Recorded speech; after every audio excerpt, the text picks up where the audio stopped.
about the bridge too, but let's start with Sarah. Сьогодні ми поговоримо з Сарою Ashton-Cirillo і з Заріною Забрисky. Почнемо з Сари.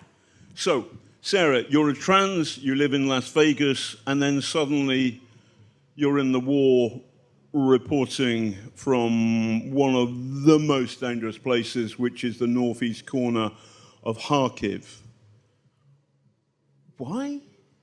Тож, Сара, ти з Лас-Вегаса, ти трансжінка, і ось раптом ти опиняєшся в одному з найнебезпечніших місць, де займаєшся військовою журналістикою, на північно-східньому частині Харківщини. Чому так сталося? So you said the magic word, you said Kharkiv, and I have breaking news, huge news. Now that total victory has nearly been achieved by Ukraine, I'm in Kyiv to announce that the capital of Ukraine is moving to Kharkiv. Yes, the nation's frontline city and cultural capital. But it has been wonderful for this time that the capital has been here in Kyiv.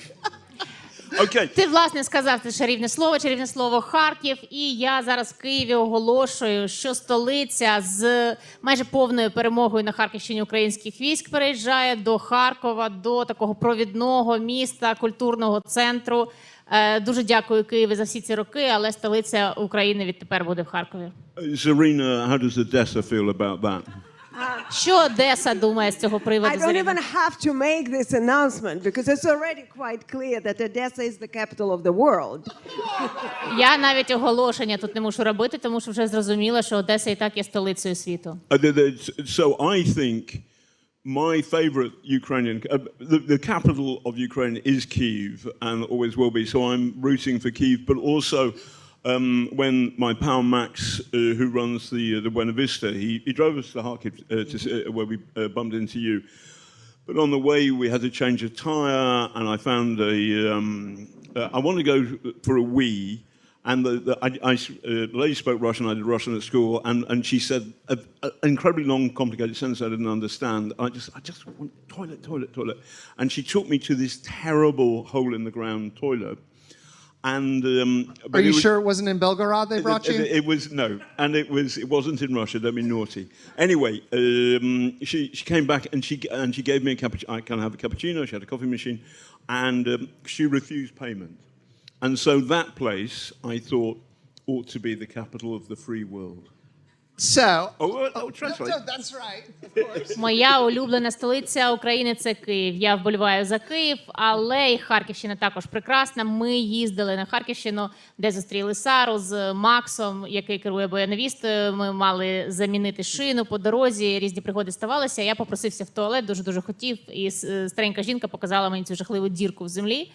Але після цього зробила мені капучино і відмовилася брати за це гроші. Тож я кажу відтоді, що це місце, якесь богом забуте на Харківщині, має бути столицею вільного світу. By the way, don't be bashful. There's seats up front. Come on. Sure. Сідайте на передні ряди, ті, хто підходить. Anyway, so stop talking nonsense and answer the fucking question. Why did a trans from Las Vegas end up in one of the war's most dangerous places? Am I allowed to say that security services kidnapped me and brought me there? I wish, no. Давай відповідай на питання серйозно. Чому жінка з Лас-Вегаса опинилася все-таки в одному з найбезпечніших місць у світі? Можна я скажу, що мене викрили спецслужби і привезли сюди насильно? Excuse me, I was arrested on day 2 of the war and was taken to the SBU headquarters. And they're not interested in silly foreigners, so they wouldn't have done that. Well, anyway, they weren't interested in me after an hour. However, answer the question: why a trans from in Las reality? Vegas? Sorry. Yes. In reality, because security services brought me there. They met me on the street in Ivano-Frankivsk, and they said, "There's a war going on. All the journalists are leaving." Not all. During the time, the Russians were still in the town when they met me, still in Kharkiv proper, March 7th. And they said, come with us. You have an hour to get your stuff together if you want to come and be a war correspondent. And I asked a friend of mine, a doctor who was a teacher at the university there, to verify that they were who they said they were. They were. And an hour later, I got into a van with these strange men and headed to Kharkiv and never left. Насправді, як це відбулося, дійсно, мене туди Служба безпеки привезла. Я в Івано-Франківську була, і вони мені запропонували, якщо я хочу розповідати про війну, журналісти їдуть, там ще росіяни, це березня десь 7 було, і вони кажуть, якщо хочеш стати військовою кореспонденткою, то сідай зараз з нами та їдь туди і розказуй про війну. І я запитала в друга, який лікар викладає в університеті в Івано-Франківську, чи ці люди, ті, за кого вони себе видають. Він сказав, що так, все окей. Ну і таким чином я сіла в цей бусик і відправилась до Харкова. Так все і було насправді. As a postscript, no one believed this, right? Including the AFU people that I was working with. And then maybe 3 weeks ago, when everyone started to come in for liberation, we're in Freedom Square, and there was one of the agents who brought me. And I ran across Freedom Square and literally jumped into his arms. And then all of a sudden, everyone was like, holy shit, she wasn't lying. I'm like, no, I got kidnapped by the SBU and brought to Kharkiv.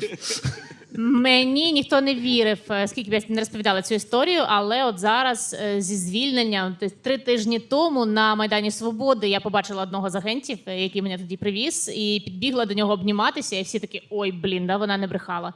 Так що дійсно, да, мене в фургончику привезли, викрали, привезли агенти СБУ працювати в Харкові. I'm really upset about this story because I was, Vlad Demchenko arrested me, Russian spy, and then I go to the SBU headquarters in Kyiv, and they go through my phone, ask me to delete the 6-7 pictures I took of the Ukrainian soldiers that lunchtime, which is perfectly fine. I'm sorry for wasting your time, and then they didn't say fuck off, but I was free to go. But that they actually helped you. I mean, like, life's not fair. So Мені ця історія не подобається, тому що мене арештували на другий день війни, мене Володимир Демченко арештував, привез в центральний офіс СБУ, вони там дивилися мій телефон, як я там фотографував українських військових, і коли побачили, що нічого там такого немає, ну вони не сказали, щоб я там від'їбався, але вони мене просто відпустили, а тобі вони допомогли з роботи. Yes, they helped me, but I think one of the big issues, because you asked about war, and you asked how did I cover a war? I had never been to war before. Так, дійсно, вони допомогли, але от ти питаєш, як я саме про війну почала робити репортажі. Я насправді раніше ніколи на війні не працювала, не була на війні. But Las Vegas is kind of like a war. В Лас-Вегасі там схоже на війну, чи не так? And there's definitely terrorism carried out in There's a documentary going on right now, and I think you need to cut that, so I'll shut up. Oh, there he is. Whoops. I'll say this. I love Las Vegas. Да, ми знімаємо документальну стрічку, паралельно всю цю попередню частину треба вирізати. Для документалки скажу ще раз, обожнюю, люблю Лас-Вегас. So we were talking about Odessa, right? Да, про Одесу, давайте тепер поговоримо про No, Одесу. come on. So we can edit that bit out, though everybody's going to remember, and I'll tweet it unless you pay the charities another €5. No, that's a joke. So, how did you leave the States? What drove you to go to Ukraine, which you knew was at war? Ми, звісно, все можемо відредагувати. Потім, звичайно, якщо ти заплатиш за це певну ціну, я в це і на Твіттері не напишу. Але повертаючись до питання, як зі Штатів ти доїхала до України? In 2015, I had written a book on the Syrian refugee crisis, and quite frankly, the book was awful. And I analyzed the reasons the book was awful. And I had always wanted an opportunity to be able to revisit it. And unfortunately, Vladimir Putin's terrorism, along with the full-scale invasion, caused one of the greatest humanitarian crises of the modern world in the last 80-plus years. And so I got suckered by Macron, thinking that there was going to be peace. And when peace didn't come, I arrived here 8 days after the war began to do a follow-up on refugees and displaced people. And that's what brought me here. I didn't come to be a war reporter. I didn't come to see a war. I didn't even know I was going to come into Ukraine. I wasn't certain if I would leave Poland. В 2015 році в мене вийшла книжка про сирійських біженців. І, якщо чесно, ця книжка була жахливою, аналізуючи певні причини, чому вона була жахливою, як можна було би її покращити, я зрозуміла, що в мене може бути можливість додати нову інформацію, переписати цю книгу. Я повірила Макрону, повірила, що війни не буде, але війна почалася війна, повномасштабне вторгнення, яке призвело до найгіршої гуманітарної кризи за останні 80 років в сучасною історією. І таким чином, через 8 днів після початку війни я опинилася тут. Я навіть не знала, що я попаду до України. Я не була певна, що зможу залишити Польщу. Не збиралася робити репортажі про війну і бути на війні, власне. When was the first time you heard artillery close to you, and what was your reaction? Коли вперше почула артилерійські залпи близько до себе, і яка була реакція твоя? This is an uncensored broadcast. It was the most fucked up thing. We left Ivano. We spent the night at a safe house in Uman. And as we were approaching Kharkiv Oblast, it was very late, and these guys didn't want to put extra pressure on at the block post, at the checkpoints. And so they said, we're staying in Marefa. Це така дивна історія. Ми виїхали з Івано-Франківська, ми переночували на конспіративній квартирі в Умані.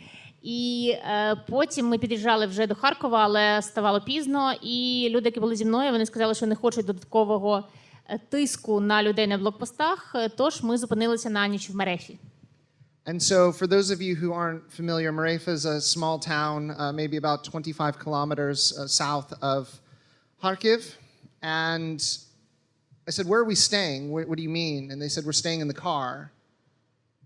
I said, it's whatever, 2 degrees outside and there's rockets going over our head. And it was the first time I heard rockets and artillery. And they said, well, this is where we're staying. Get used to it, you're at war. Для тих, хто не знає, Марефа – це таке невелике містечко, 25 кілометрів на південь від Харкова. І я запитала, а де ми, власне, будемо ночувати? Вони сказали, в машині. Я кажу, да ладно, там 2 градуси на вулиці, і що значить в машині, над нами літають ракети? Ну, вони кажуть, звикай, це війна. And it was the single greatest thing that happened to me during the war at that point, being in Ukraine. Because the next morning when I was alive, I realized that rockets can't kill you, artillery can't kill you. It can kill the body. It can destroy your body, but it cannot kill the soul. And as we drove into Kharkiv, the city was empty. And there's a giant flag, the blue and yellow, as you come over the horizon. And we're driving into the city, and everyone had... My biggest fear was being kidnapped by the Russians. And when I saw that flag flying, when I saw the blue and yellow flying, I understood that Ukraine would never lose Kharkiv, they would never lose the war. And approximately 25 minutes later, I did my first shit post about Putin and the war, which has been nonstop now for 7.5 months. Somehow I went from being a serious journalist, an analyst, to just a Twitter troll and shit poster about Ukraine. Kind of, or not Ukraine, sorry, about Russia. Kind of like the man next to me who used to be a BBC reporter, and now he runs around in an orange hat talking about fucking Putin. So it does something to us when we're in the war zone. So sorry. Yeah. Sorry. Yeah. Власне, найкращий момент, власне, це був у цій війні, тому що я зрозуміла тоді, що артилерія, ракети, вони не можуть тебе вбити, вони можуть вбити тіло, зруйнувати твоє тіло, але вони не можуть вбити твою душу. І ми заїхали до Харкова, я побачила цей великий прапор у Харкові і зрозуміла також, що Україна виграє цю війну, що Україна переможе. І власне, тоді і я запостила свій перший щитпост на Твіттері про Україну, про події, і продовжую це робити зараз протягом 7,5 місяців. Не знаю навіть, як від аналітики, від серйозного журналістики я перейшла до такого, але, власне, це схоже на те, що робить Джон, який був колись серйозним репортером для BBC, а зараз якби сидить тут в цій футболці та в цій шапочці. So I used to work for the BBC, and the actual BBC philosophy is due impartiality, which is that you give the impartiality that a subject is due to. So, for example, the Church of Scientology says that I'm a liar and a drunk and psychotic. I like a drink. But I would say that the Church of Scientology is a space alien cult. And that is entirely in keeping with the BBC's philosophy of due impartiality. This war, I would say that I have never really abandoned that BBC discipline. Yes, my language has got much worse, and I say fuck really quite a lot because I never used to say fuck when I was at the BBC. Or I used to say fuck all the time, but not on air. Now I can broadcast myself, and I spend my entire life going, Vladimir Putin, do fuck off.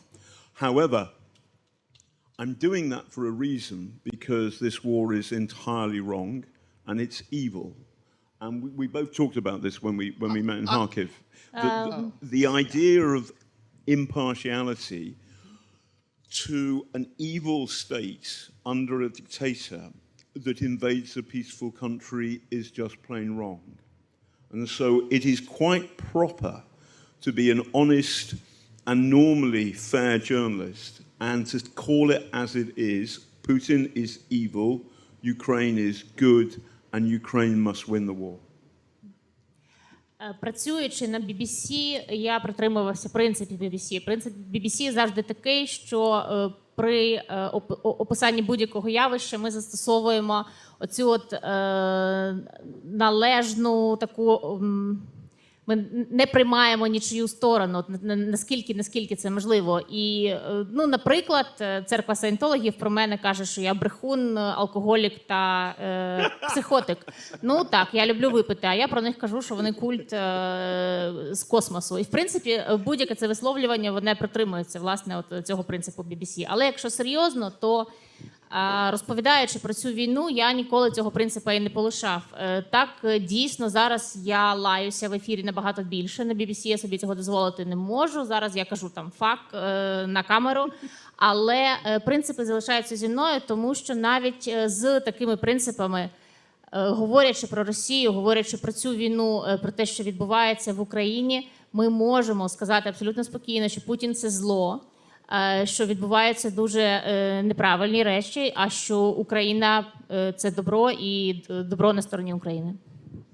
I just stole the mic back because the whole point about him being called psychotic by the Church of Scientology, we're under artillery fire, right? The artillery is going over us, and we're maybe 10 kilometers or so from the Russian border, and he says, Sarah, people think we're narcissistic for standing out here next to these tanks as the attacks are going over us. He said, but don't worry, we're just reporters. Про церкву саєнтології нагадало мені одну історію, як ми стоїмо 10 кілометрів від кордону, і артилерія над нами літає, і він каже, Сара, тут люди кажуть, що ми взагалі нарциси через те, що ми в такі місця їздимо і звідти знімаємо репортажі, але не хвилюйся, ми насправді просто репортери. And I wanted to back it up what John just said on a bit more serious note, impartiality. I just quit one of my jobs, one of my major jobs, because the publication wasn't going to call Russian invaders. And if you can't call invasion an invasion, I'm not going to write for you because I'm impartial, but that's the objectivity. Підтримати те, про що говорив Джон. Дійсно, проблема, коли тих, хто вторгся в іншу країну, і це вторгнення не називають цим словом вторгнення, тому що не приймати нічию сторону. Оця безсторонність, вона якби має право існувати з одного боку, але з іншого боку, об'єктивний є факт, що це є вторгнення і що воно відбулося. І до того, щоб не приймати чиюсь сторону, це не має жодного відношення. We have Douglas Mason sitting in the audience. He's a South African and Canadian reporter. Douglas, come up here. Bring a chair up. Ми запрошуємо Дагласа Мейсона до нас. Він репортер з Південної Африки та Канади. Because if we're talking about war journalism, the fact is that Douglas came and was in Kharkiv and reporting and trying to figure out, the entire situation. And I don't think the audience understands, and we're maybe digressing a little bit, but I don't care because Vladimir Putin can fuck off and we're up here on stage. So when journalists come through Kharkiv, we try to get an idea of what they're doing and what type of stories they want to cover. And you can immediately tell the good journalists because they don't accept Russian sources or Russian words or Russian terminology just on face value. And I wanted to get Douglas's view. You spent, about 12 days in Kharkiv, right? 3 weeks. Хороші журналісти, коли приїжджають до Харкова, до будь-якої там території, де відбувається війна, вони не приймають на віру російський опис подій, російську термінологію. І, власне, я тому хотіла отримати думку Дугласа про те, що відбувається. Він провів у Харкові 3 тижні. Okay, first of all, thank you for the opportunity to speak and to be here and for having organized this event.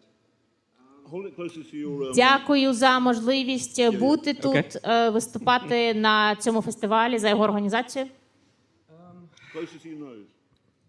I'm also a journalist that was brought up with the idea of professional impartiality, but the issue is not being impartial.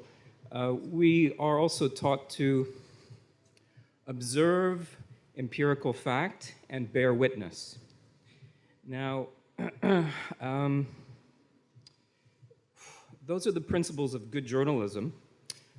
Truth-telling is also a good principle, a moral principle, and a professional principle. And when I arrived in Kharkiv, I started hearing about this journalist named Sarah. You can translate. Мене також, як журналіста, виховали на цих принципах не приймати іншою сторону. Також хороші принципи – це спостерігати емпіричні факти, бути свідками, також розказувати правду, знаєте, це хороші журналістські принципи, які є моральними, крім того. І коли я приїхав до Харкова, то мені почали розказувати про цю журналістку на ім'я Сара. And I started to hear quite a lot about the fact, about what Sarah was doing. And it became apparent to me that this was not someone who was simply an observer. They were a participant. І чуючи історії про її діяльність, я зрозумів, що це не просто спостерігачка, це людина, яка бере безпосередню участь в подіях. A participant, but also, it was quite obvious, a member of the community, and very much loved. Учасниця подій, і також, що вона є частиною місцевої спільноти, і що її дуже люблять у місцевій спільноті. We arrive as journalists in countries, and we observe, and generally we don't have a lot of time to spend there, unless you're a freelancer. I'm a freelancer now. I spent 20 years as a journalist in Africa with various publications, primarily with The Economist. I could get into the Congo, and I could spend a week or 2, tops. As a journalist, it's a freelancer who is embedded for a lengthy period of time. In Sarah's case, I think it's been 7 months now. This changes the dynamic. You become part of the community. And that, in Sarah's case, was by choice. And I said that this was a person who was loved, and I don't mean that in a flippant way. The most important thing for people in Kharkiv and in Ukraine is to be recognized and noticed that there is a war going on that's unjust, that people were living their lives, and that's been upended. Everyone is aware that the profile of soldiers in the Ukraine Armed Forces is primarily volunteers. These are often mid-career professionals, middle-class people with good jobs who 7 months ago were living very comfortable lives and have now had to take up arms to defend their country, defend their homes, defend their families. Зазвичай журналісти не можуть багато часу провести десь, хіба якщо ти фрілансер. Я зараз фрілансер, працював до цього 20 років в Африці з різноманітними виданнями, в основному для The Economist. І, наприклад, от я відправлявся в Конго і міг там провести тиждень-два максимум, це небагато. У випадку з Сарою, яка фрілансерка, це вже скільки? 7 місяців в Харкові. І коли я кажу, що вона є частиною цієї місцевої спільноти, що її там люблять, я не кажу це легко, це дійсно так. І важливо людям у Харкові і в Україні, щоб їх визнавали, щоб бачили їх, бачили цю війну, яка є несправедливою, бачили те, що люди просто жили своє життя, і в один момент це життя перевернулося. Ми всі знаємо про профіль такого середнього українського військового в армії. Це зазвичай люди, які приєдналися до армії на волонтерських засадах. Часто це професіонали, які будували кар'єру, які належать до середнього класу, які мали досить комфортне, досить добре життя до того, як вони пішли в армію. So Sarah has been telling a story in Kharkiv, telling what's been going on, and that has been recognized by the community there. Sarah is loved, and has crossed the line from being an observer to being a participant. Now, there's quite a lot that I think Sarah can't tell us, but staying within the law, I will say Sarah has done a good deal to help the armed forces and other state institutions do their job and prosecute the war. On a humanitarian and a security level, I'm not going to go further than that. You can fill in the blanks. This is someone who's been very courageous and is recognized by the community for that reason. Following her coverage on Twitter, it's just an incredible volume of activity.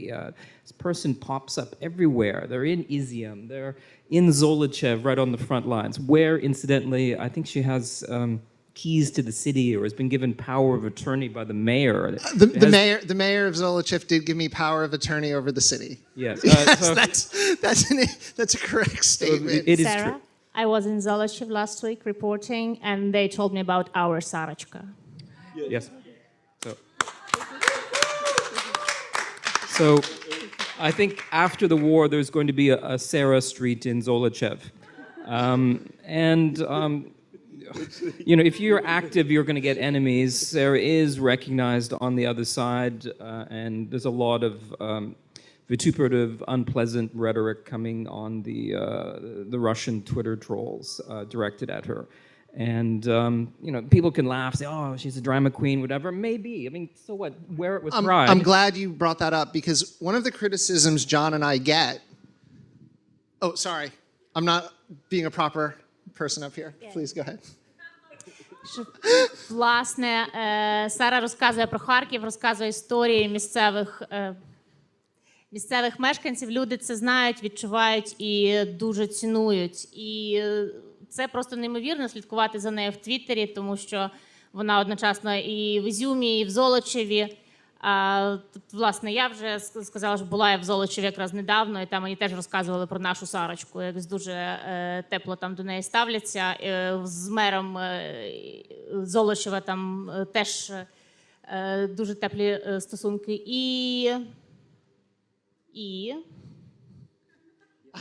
So I was going to say, one of the criticisms, because there's, when you spend as much time online as John and I do in the middle of a war, and one of the reasons I look at John as a hero is because he just doesn't give a fuck about what people say in criticizing him.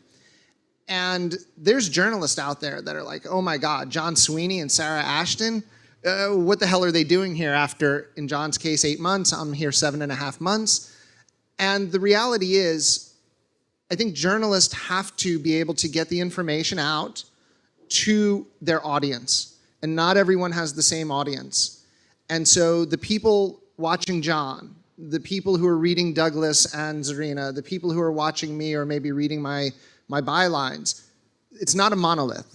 And so when it comes to war reporting, there's not one singular way to do it. To be an effective war correspondent, to be an effective war journalist. The term war, in fact, is overblown because some of the best stories are the stories that don't have anything to do with the front line. Some of the most important stories, such as what Zarina's covered, Douglas has covered, John's covered, I myself have to do with a more holistic approach to war. And that's what I wish journalists would look at war as a fully formed event, not just as Broken Pixel was saying yesterday, hey, I want to go to the front lines for 5 hours, and then all of a sudden you're an expert. Douglas, I believe, and I know I'm talking, so sorry, but Douglas, I believe, drove 7 hours to go see an event that was maybe 45 minutes, and then drove 7 hours back. But Douglas also stayed for 3 weeks. And so that to me is like, great, go see that part because Douglas was covering everything else. Ми багато часу з Джоном проводимо онлайн, і дійсно є люди, які цікавляться, а що там взагалі Сара Ештон та Джон Свіні досі роблять 7,5 місяців в моєму випадку, 8 місяців в випадку Джона, що так можна довго робити на війні, про що можна розповідати. Але насправді саме слово «війна», воно є переоціненим, тому що важливі речі під час війни відбуваються не тільки на лінії фронту.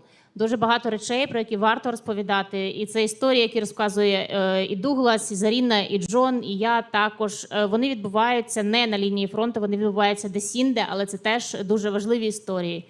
Я думаю, що треба мати такий повноцінний, такий холістичний підхід до війни, тому що війна – це має бути такою повноцінною історією, а не тільки, як нам Володимир Демченко вчора розказував про групи, які хочуть виїхати там на 5 годин кудись в окопи і після цього вважають себе великими військовими експертами. І тут, власне, наприклад, Доглас якось їхав 7 годин, щоб взяти участь в події 45-хвилинній, і потім 7 годин їхав назад. Це так, але з іншого боку він і 3 тижні в Харкові провів. Тобто завжди є різні частини аудиторії, і нас 4 аудиторії, вони не повторюються, це не є якась одна група людей. Аудиторії, які нас слухають, різні, і для своєї аудиторії кожен може продовжувати знаходити, що розповідати. So I just called Sarah a drama queen, but I do say that with affection, and it's only half true. But this is somebody who is... Which half is wrong? But the point is, the courageousness is obvious and just incontestable, and it has done so much to help Kharkiv. And in the darkest times, the people of Kharkiv knew they had a voice, and it was from a quite unexpected source. An American transgender journalist is not the typical profile that perhaps Kharkiv residents anticipated would be their prime defender in the darkest period of the invasion, when things really were just hanging on by a thread.